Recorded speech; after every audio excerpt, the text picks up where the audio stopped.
beyond people, planet, and profit, beyond triple the bottom line. There's something that I believe we can make a change. The world is changing to what the Philippines is. People don't realize how much the population of the world is really changing and how much it is migrating. And how much of technology, we hear all the technology plays today, are not geared for that changing world, but rather geared for the US and Europe and the fear of China and what's going on. But yet if you really look at the demographics, if you really look at the growth, Philippines is a very good example. You mentioned there's 100 million people. By 2050, there's 150 million people. Average population under 25. You got a young population. We should look at that differently than we look at Europe that is pretty stagnant, or the US that is really different. And the migration that's occurring worldwide is occurring in every major city just like Manila. Whether it's Sao Paulo, whether it's Mexico City, whether it's Thailand, or whether it's Bangkok. So when you look at it from a business standpoint, you say, wait a minute, I gotta sit back and learn. Because that world is changing is where the business opportunity is.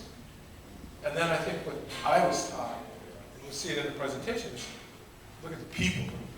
Because that's what we should be looking at now. That's where I'm walking away going, it's not a car company, I'm not a management company, I'm a people company. And I want to really focus on that. Thank you. And when you talk about addressing technologies to the markets, I've seen some innovation from the Philippines in history, like Faye Del Mundo, the first woman to attend Harvard Medical School as a Filipina, and she created a low-cost baby incubator, like decreasing the price from like $10,000 to $1,000, and more recently, 1 liter of light, which is a Philippine-based technology of water in a plastic bottle embedded in the roof of a shanty, and off the grid, you have light in the house during the day. So I think there's some amazing things. Have you, maybe you could get your presentation set up, and since you've, Jane, have worked with so many nonprofits, could you talk about some examples of really innovative technologies or innovations you can see changing the Philippines in a few years? Yeah, I don't know if I know about innovative technologies, but I think the perspective of Filipinos is something that's very desirable to the nonprofits that we work with. So the organizations may be based here in the US, but like I said, they're working globally. And they're actually very interested in having Filipinos writing their grant proposals because they feel like the Filipinos are better, understand the issues better and can speak with a more authentic voice about some of the issues of rural health problems or trying to get compulsory education, in certain countries. And I see that myself. We were writing a grant proposal for a $1.5 million grant for one of our organizations to start an office in Peru, and it was going to be focused around youth development and youth employment. And our team was looking at, the informal employment sector versus the formal sector in Peru, and it sparked, these discussions about how they could relate to it from the Philippines. So, like, you see the same thing in the provinces in the Philippines. There's no jobs. It's all informal sector, and so they just bring a perspective that I think really informs social change globally and gets them at the table of strategy, and probably is going to generate a lot of better solutions than a lot of kind of first world Americans sitting around kind of musing about the problems of the developing world. So I think it's more about for me, it's not about the technology. I know that this group is heavily technology focused, but for me it's about the brains of great people who want to solve problems, kind of bringing that to the table globally. Not just solving problems in the Philippines, but solving problems globally. Along those same lines, I heard a story of a team from an Ivy League university built a solar cooker and just kind of gave it to natives, but their food wasn't cooked that way traditionally, and so when they came back a few months later to see how they were doing, if they were cutting fewer trees down, they were wearing like really shiny jewelry. So we need to fit the cultures, and it sounds like you've been able to accomplish that. Would you like to do the presentation? Ready to go? Okay, so I got a little presentation here that we put together, and as I told you, this is not a pitch, it's rather a story about how we got formed and why we're going after the Philippines. So before you throw stones at me, this is the replacement for the jeepney. And I know in the U.S. they go, "You're doing a jeepney way?" And then in the Philippines they go, "Great." So just to let you know, there's a reason for it being built like that. And there's a reason for advantages to an electric car. So to give you, can I have the next slide, please? The jeepneys, you love them, you live them. And by the way, I did have the opportunity to drive one and ride one. And I tell you, a big American guy in the back of that car is not a pretty sight. So I did learn. Not yet. Please stay back just a minute. Oh, no, that's okay. Go ahead, go to the next slide. I'll do this. Okay, here's the story. So about a year and a half ago, I happened to meet a Congressman, Freddie Tinga, up in Washington. One of his passions is education.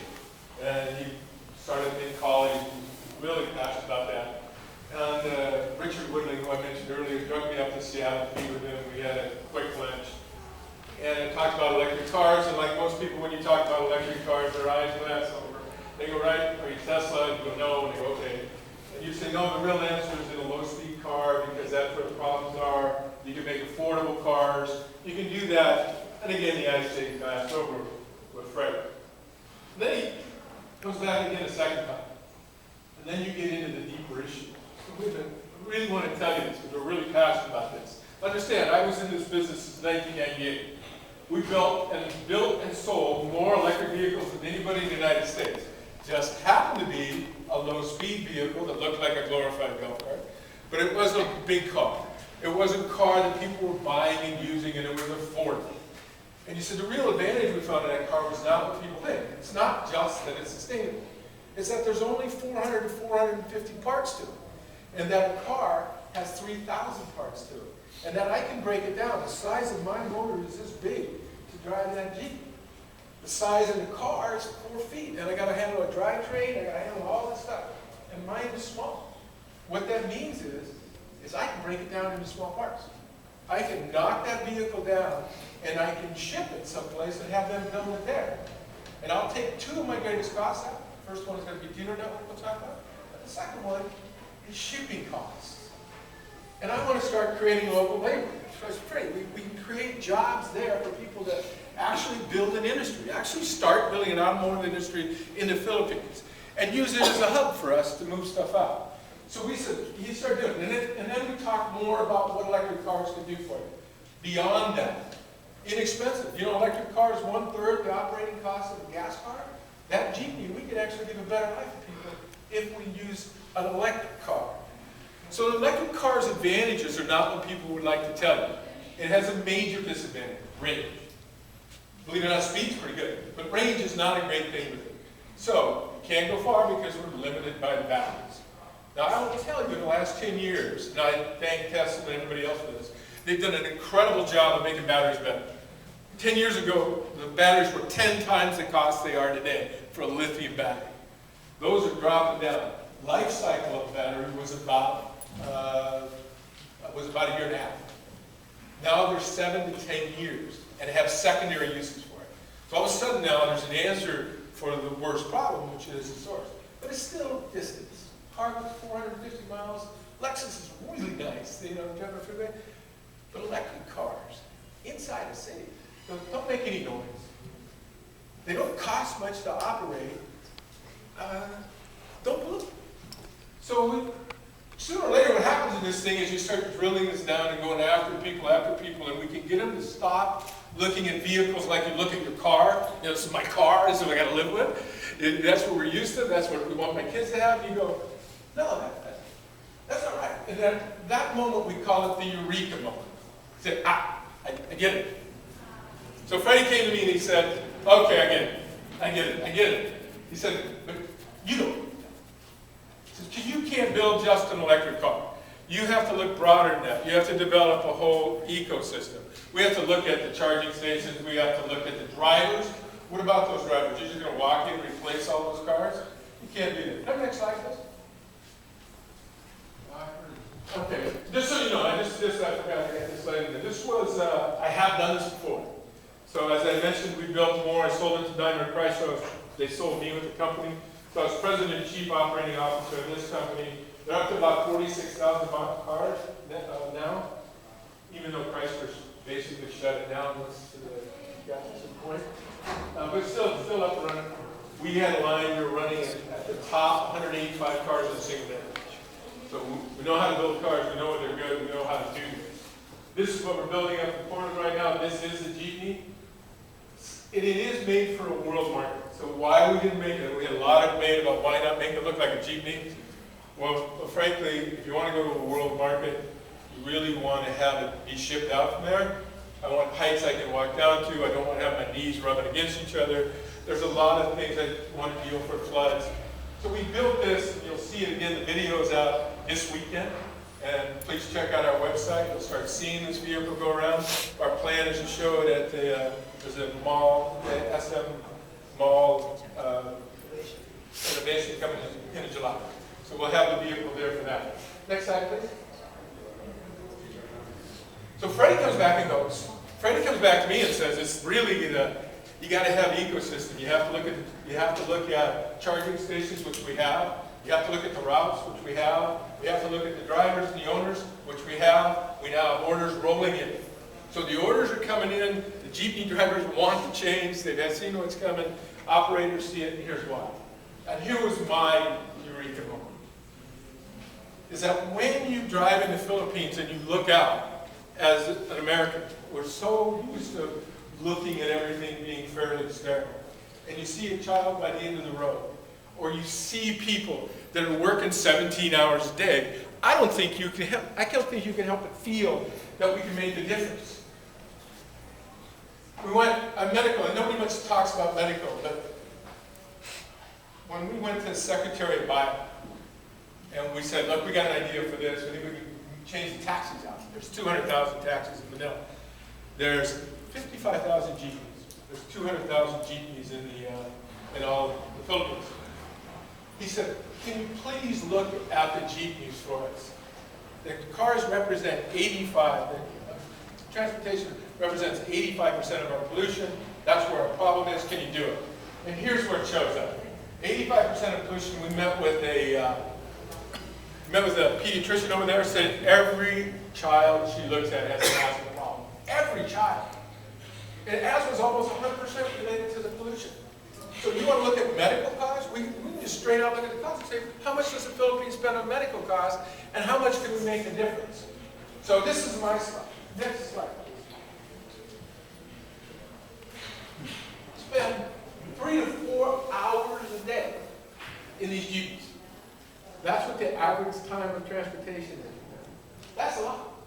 Can we make his life better or build a vehicle that's easier to get in and out of, that's cleaner, doesn't pollute? Next slide, please. The operators make about $2,500 a month. Is what they make for buying all their jeeps. Now, some operators are the drivers, some aren't. Next slide, please. And the most compelling slide of all, yeah. This young man here, like 23 years old. No, I'm just kidding. Drives 16 to 17 hours a day, makes $10. Literally $10 a day for 16 hours of travel. Shortest lifespan in the Philippines. So if you ask why we're doing this, and I will tell you very good business reasons. I'll go into the next one, and we can talk about the things that the business are going to do, or we can talk later so I don't bore you all with that. But these are the reasons to really make change, really look at the people and move forward. That's why the company is called GET, because we want you to get it. We want these people to get it. We want that understanding of what's going on. Next slide, please. How do we do it? We do it by managing it. And you can imagine what happens. This is the first place is the fleet. If I'm doing an electric car and range is the issue, I want to make sure that I manage that totally. So we've already got the routes picked out. The average route, believe it or not, is about 15 kilometers. Not a problem. Cars will go 60 to 80 miles. Without a problem. In a gas car, that's a problem. Not there. Not with the route that's 15 miles. We've already had charging stations at the end of every stop. It stops for about an hour. We don't believe we'll ever run out of charge. We'll continue to do that. Cost of electricity is, cost of electricity running a car, again, is 1/3 the cost of running a gas car. What that means for those people is, I can now go to the driver and at least guarantee him minimum wage. It means he doesn't have to stop on the road to pick up a park fare because we're giving him a wage he can live on.